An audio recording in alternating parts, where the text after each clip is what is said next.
called Wildflower, for you all that don't know, and tell us a little bit about what it's about and everything that's going on with this, because right now it seems to be on fire. It's very exciting. It's very exciting. Wildflower is the first of a 3-book series, and it follows a girl named Bird Barrett. She's grown up traveling the country in an RV, playing bluegrass music with her family. Well, one fateful night, her dad has laryngitis and she has to sing lead. It just happens that there's a talent scout in the audience and she's discovered in Nashville.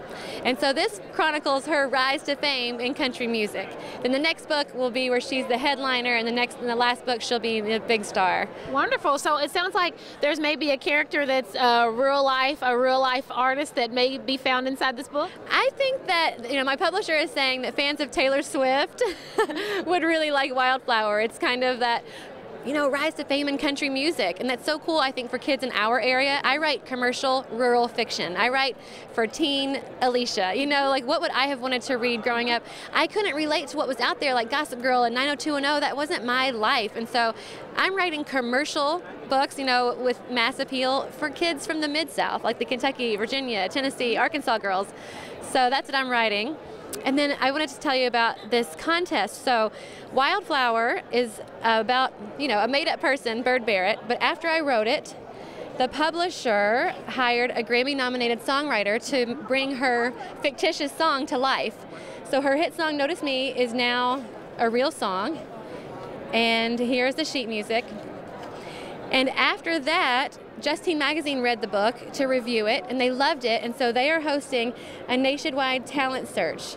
They're looking for the next big country star, and it would be so cool if a Kentucky kid won the contest. Amen, wouldn't it? I'd love to see that. And there's a panel of celebrity judges like Monique Coleman from High School Musical, Sadie Robertson from Duck Dynasty and Dancing with the Stars, and then Matt Watkins is a big country music executive on Music Row, and so the winner will win a chance to perform for music professionals and possibly get a deal. And that's awesome. Have you heard the song on the radio? No, I haven't heard this. I've heard 2 teenagers play it at one of my book signings, and it gave me chills to hear this pretend song in real life. Yes. It was crazy, but we haven't gotten all the submissions yet. The contest goes till the end of December, so all of 2014. So the kids still have time from the ages 13 to 21. All right, it sounds like you're writing things into reality, right? That's wonderful. Maybe I should write myself $1 million. It's coming, right? You'll take it. I'll take it too. Split it with me. All right, yeah. Listen, congratulations on both of your books. Best of wishes. I cannot wait to hear Notice Me on the radio and to find out how the contest goes, too. Thank you so much. Yes, best of wishes to you. Thank you. I'm standing here with Kevin Daly, a former Harlem Globetrotter. Tell us a little bit about your book. Well, I'm so excited about my book. It all starts when I was 3 years old and I suffered something very, very tragic in my life. I don't want to tell you because I want you to read it. But however, everybody wanted me to write down my story and put it in a book, so I did. I also talk about my 97 countries that I traveled while I was a Harlem Globetrotter, my 10 years. So very interesting and a very, very good story. Yes, I like the illustration on the book. It's like you're holding a mask. Yeah. Give us an idea. Give us a picture into that. Well, let me tell you. The illustration that you chose. Well, because people always say that I never stop smiling, because I always have a smile on my face. But what people didn't know was what was going on inside, and that's why you see a very serious face inside in the background. But I covered it up with the mask of me smiling, because no matter what you're going through, people really don't care. Just put a smile and just shine some light into somebody else's life, and that's what I was trying to do. Wonderful. Tell us a little bit about your Harlem Globetrotter experience and when you got started playing basketball, and I guess your experience while you were on the court. Well, I started when I was 5 years old, and I was lucky enough to be the leader and captain of the team for 10 years. And like I said, I traveled to 97 countries. I really, really enjoy learning about different cultures, different foods. And I never knew that basketball would take me all over the world. I never knew that the sport would help me inspire so many people like I did. So it's such a wonderful thing that I was able to do it all while having fun, all while smiling. And you know, if I wasn't paid to do it, I would still do it for free. And whenever you can find anything that you enjoy that much, then you know that you're doing exactly what you're supposed to be doing. Wonderful, wonderful. Well, listen, best of wishes to you on your book. This sounds amazing. And I know you're doing big things even now with your book. Is there another one in the future? Well, I have another one too. It's a goal-setting workbook, and I'm a big anti-bullying advocate. So I'm working on a children's book to teach kids about not bullying each other. I have a program that you can find at stopthebullying911.com that I go all around the country and I teach kids all about bullying and what not to do, what to do. So I think the next one would be a children's book. Wonderful. Well, that's the way to switch it up. Yes. I like it a lot. Well, best of wishes to you, Special K, Kevin Daly. Thank you. Look, I was looking at your height, right? I know, right? And you are perfect for something. Stay right there. Okay. Right there. Get out of here. Yeah, I'm so mad at him. Perfect. Listen, my arm hurts from like reaching up. We're going to have to end the interview because at this moment, my muscles are aching. Thank you. Best of wishes to you, Kevin. Take care. Thank you so much. I'm standing here with Connie Crow. She's the manager. She puts it all together every year. Tell us about your experience this year and what you've seen, the numbers that have come through here. Oh, sure. Well, this is our 33rd annual Kentucky Book Fair, and we just have stellar crowds, great authors, and just from year to year, we just try to do as best as we can so we can sell as many books and put books in the hands of librarians and children all around Kentucky. Wonderful. Now, yesterday you all opened up the doors and had your children's authors here. How was that experience? What do you think the children were able to get out of coming in and viewing the books? Well, a lot of times the children don't even have the opportunity to meet with authors, and so for them it's just a unique literary experience. We say every time that you purchase a book, it's like putting a book in the children's hands, Wonderful, wonderful. I like it. And we also have Patty George. Patty, tell us a little bit about what goes into putting this whole book fair together. Well, it's a year-long endeavor every year. We spend a lot of time choosing authors, planning the venue. The authors submit a request to be in the book fair. The committee meets for about 6 months and reviews the selections. Authors are selected based on what they submit. They have to have a new book. We work with publishers selecting the books. There are a lot of logistics that go into getting the books here. Volunteers come in, put the books out for days before the book fair. So what you see here is the result of a year-long effort. Wonderful. Are there any favorite authors that you all enjoy seeing every year or inviting? Or Wendell Berry, of course, is one of our favorites. This year we have Nick Clooney. It changes from year to year, but we all have our perennial favorites. Wonderful. Well, thank you all so much. This is an amazing event, and I'm sure it changes the lives of all those who come, not only for the vendors who are here that are, selling their books, obviously, but also for those who are able to pick it up and have access to reading and learning and growing and having a book fair. So thank you all so much. This is an amazing event. I love coming every year, so thank you all. Thank you. I'm standing here with two awesome ladies that are here enjoying this year's book fair. Tell me your name. Alexis Lanza. Alexis Lanza, and then what's your name? Brandon Harrington. All right, and is this your all's first time coming to the Frankfort Book Fair? It is. Mm-hmm. Wonderful. What do you think? What's your experience? It's been fun. Everyone's really nice, and the books look pretty good. Are there any favorite authors, any favorite books, or anything that you've seen? There have been several. There is a lady here from where we're from, so we got to talk to her about her book that she wrote. Gotcha. What kind of books are you all typically into? Do you like cookbooks? Do you like fiction? Are you more of, what is it, nonfiction? I'm more of a historical fiction fan. Mm-hmm, I am. Awesome. What about you? Do you like love stories? I get love stories from you. What do you think? No, not at all. I like dystopian future books. Cool. Well, all right. Well, you all have your choice to choose from today. I mean, there are so many books to choose from. I hope that you all enjoy your time while you're here. And you all, thanks for being on camera. Thank you. Enjoy your weekend. You too.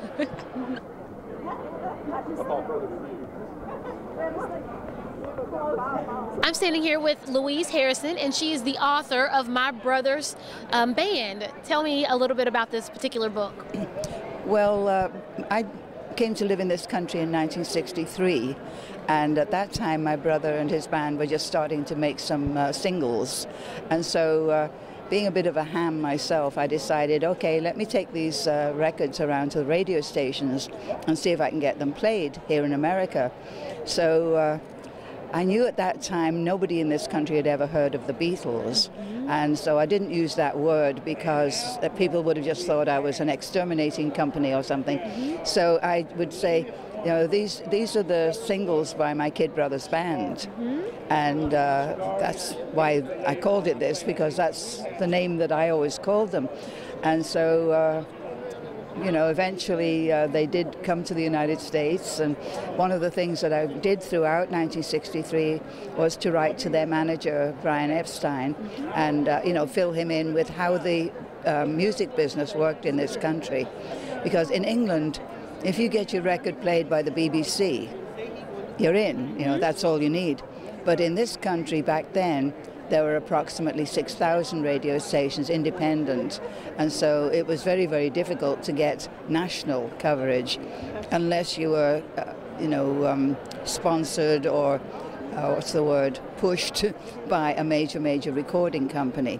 So that was what I advised Brian to do, to get with one of the top ones, Capitol, Columbia, or RCA. And it turned out that their company in England, EMI, was the parent company of Capitol. So he started trying to get Capitol to take them. To begin with, they wouldn't, but eventually they did, which I think eventually helped pay for their building in California. Now, when did this book actually get published? Okay, the publisher's right over there. I think it's been out for about a month and a half now, and it now is in all of the Barnes & Noble stores. So I guess eventually I'll probably be getting, you know, to do a book tour.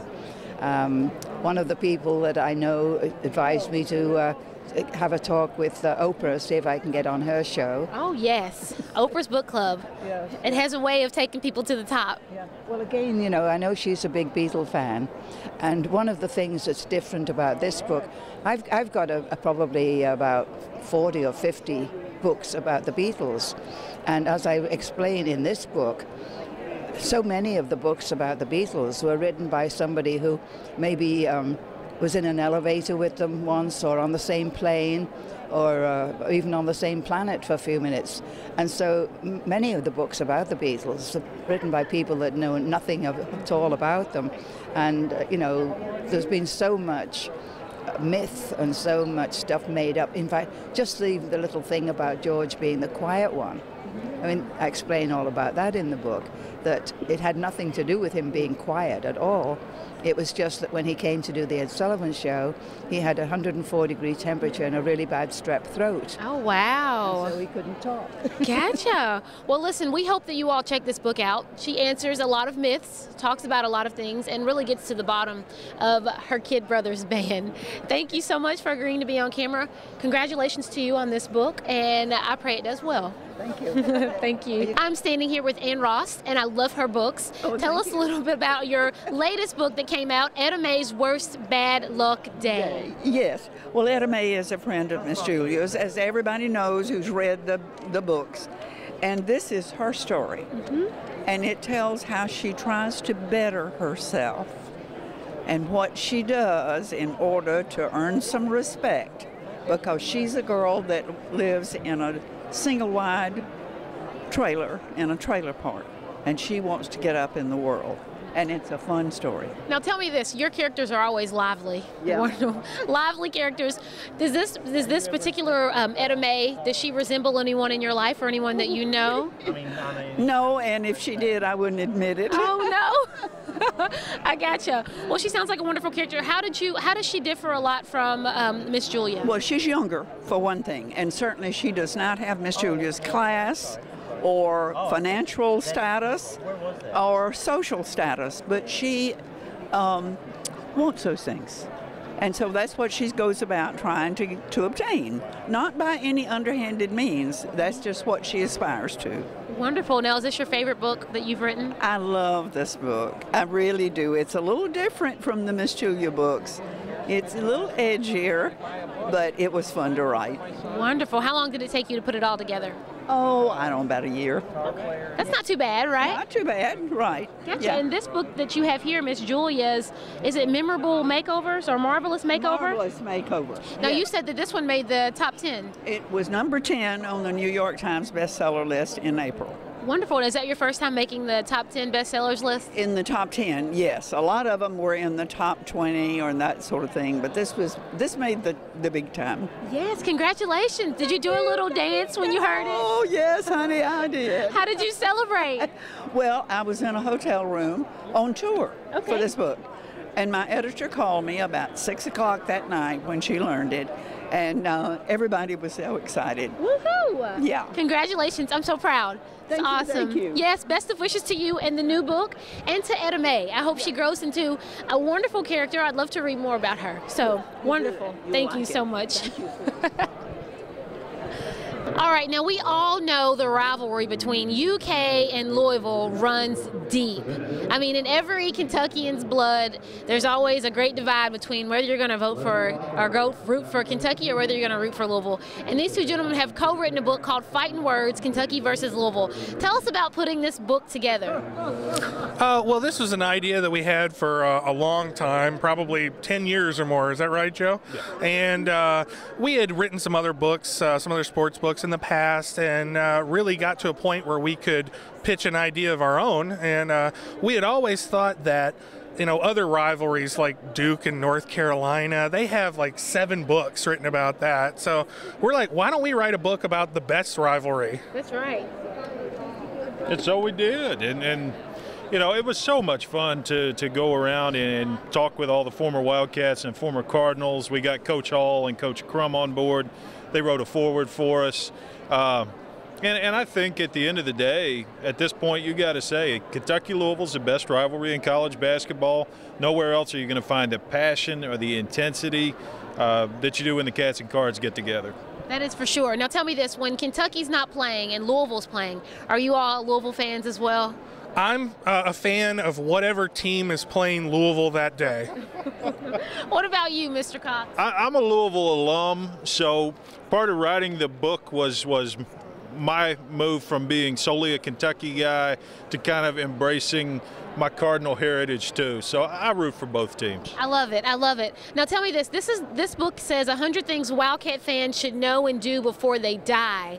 Now that's a long list. Tell us a couple of things that are on this list that you have. It is. It's a list that not only talks about topics, like you need to know coaches and players and things like that, but it's also a book that goes down a list of, say, like activities, things you need to do, places you need to visit. We talk about people need to make a pilgrimage to Adolph Rupp's grave that's right down the street from Rupp Arena, which a lot of people do. We talk about you need to go up to northern Kentucky and you need to visit a very small gymnasium that's built up there in the mold of Rupp Arena, where you can go and shoot free throws and stuff like that. So we just try to find some kind of quirky, kind of neat things around in the area to tell people to do. And it was kind of hard coming up with a list of 100 things because there was about 500 things we wanted to put on there. Oh, yeah. Yeah, it could have been the 500 things.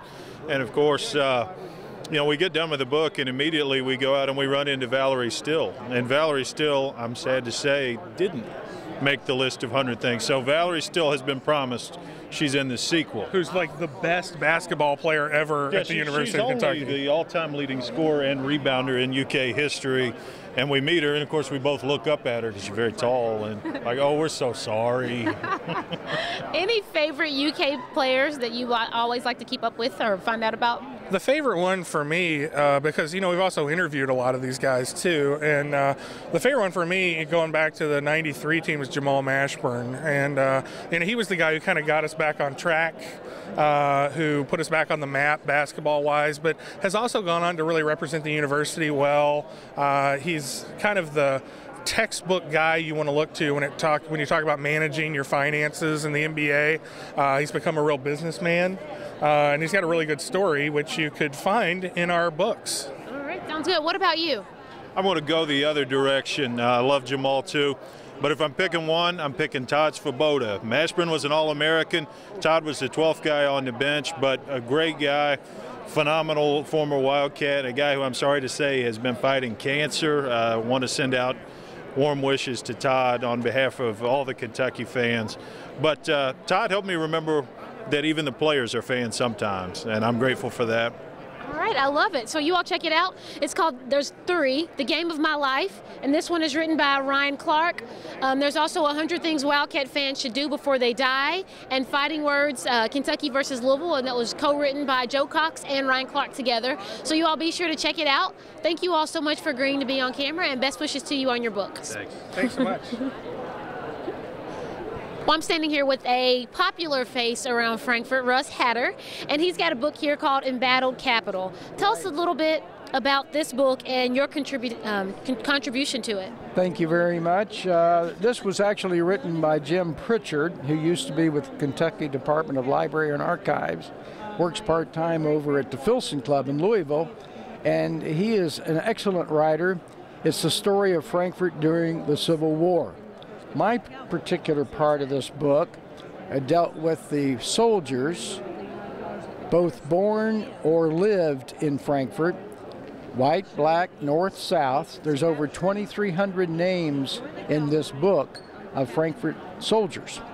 And so, as I said, this was 6 years in the making, and we're finally here, and we're so glad to have it. Most of the history books that talk about Frankfort during the Civil War only give us maybe a sentence to a paragraph, but this is about 300 pages from each year of that horrible war, and we're celebrating I shouldn't even use the word celebrating, but we're acknowledging the 150th anniversary of Frankfort in the Civil War, and this book tells that story.